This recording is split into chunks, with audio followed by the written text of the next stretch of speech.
الصلاة والسلام علیک یا رحمت للعالمین۔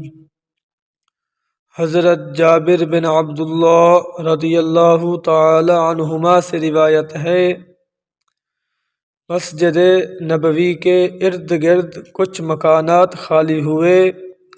انصار کے قبیلہ بنو سالمہ نے مسجد شریف کے قریب منتقل ہونے کا ارادہ فرمایا۔ نبی اکرم صلی اللہ علیہ وسلم تک یہ بات پہنچی تو آپ صلی اللہ علیہ وسلم نے فرمایا، اے بنی سالمہ، اپنے گھروں میں ہی رہو، تمہارے نشان قدم یعنی نامہ اعمال لکھے جاتے ہیں۔ اپنے گھروں میں ہی رہو، تمہارے نشان قدم لکھے جاتے ہیں۔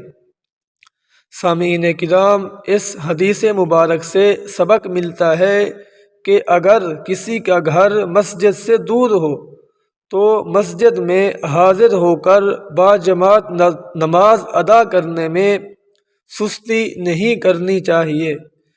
اسے مسجد میں باجماعت نماز پڑھنے پر قریب رہنے والوں سے زیادہ ثواب ملے گا کہ جتنے قدم چل کر جائے گا اتنی نیکیاں نامہ اعمال میں لکھی جائیں گی۔